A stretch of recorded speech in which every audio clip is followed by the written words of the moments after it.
Baseball history is filled with blunders. Other sports have their blunders too, naturally, but no sport celebrates and memorializes its mistakes, its flubs, its errors, its slip-ups, its faux pas, quite like baseball. In fact, the word boner, as in short for bonehead play, was invented for baseball. It may have been invented specifically for Merkels Boner, one of the most famous blunders in baseball history. We'll get to Merkel in a second. The thing about baseball blunders is that they can happen to anybody, from stars to scrubs. Trent Grisham's bobble in the 2019 National League wildcard game is just the latest example. Babe Ruth himself committed one of those blunders. We're focusing, by the way, on play specifically on the field.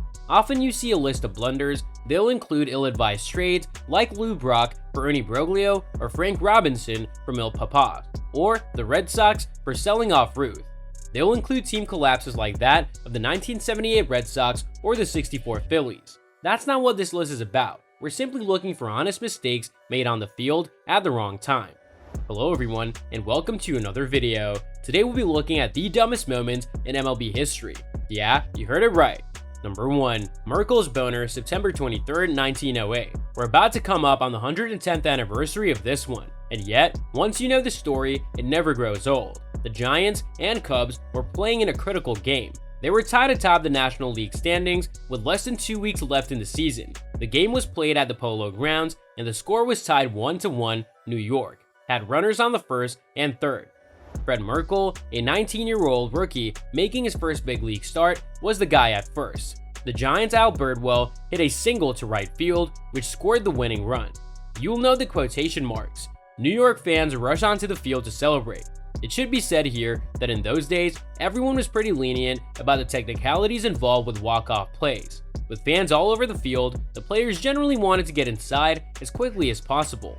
An overjoyed Merkel, who at 19 was the youngest player in the NL that year, neglected to touch second base. By the customs of the day, it didn't have to be a big deal.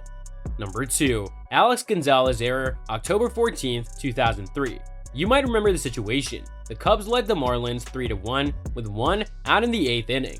They were 5 outs away from a chance at their first World Series victory since the year of Merkels Boner. Florida was rallying. It had scored a run and had runners on first and second.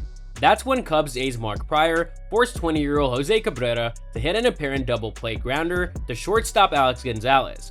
Even in those days, Cabrera couldn't run. The ball took a nice sweet hop up to Gonzalez's backhand side. It was a dream of a ground ball. The inning was over. Chicago would be 3 outs away from the World Series, and Gonzalez plainly and unceremoniously booted it. The Marlins ended up scoring 8 runs in the inning and eventually winning the series and the World Series. To this day, I have no earthly idea how this is not the way the game is remembered. Instead, people remember it for a foul ball that a lifelong Cubs fan named Steve Bartman very reasonably and logically reached up to catch. Gonzalez somehow escaped his place in baseball's blunderhood. Number 3. Red Sox blow Game 6, October 25th, 1986. While Gonzalez mostly escaped ignominy, poor Bill Buckner had to take the fall for a series of blunders by his teammates in Game 6 of the 1986 World Series.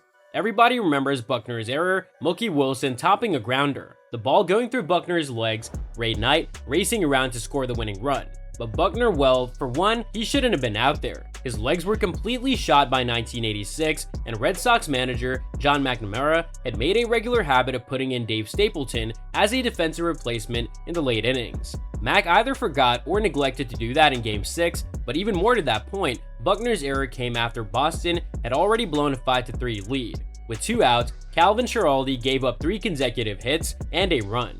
In came Bob Stanley with runners on first and third, and he threw an infamous wild pitch that probably wasn't a wild pitch.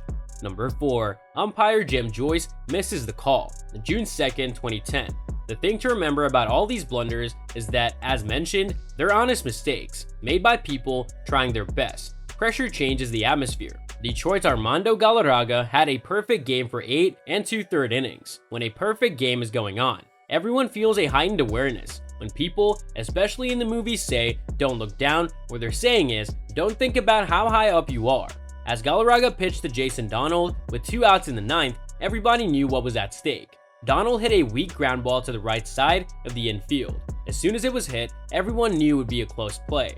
Cabrera, who is an integral but innocent player in 2 of the top 4 blunders, ranged far off the bag to pick it up. He then turned and threw to Galarraga, who ran over to cover first. Galarraga and Donald converged at the bag. Cabrera began to celebrate a perfect game.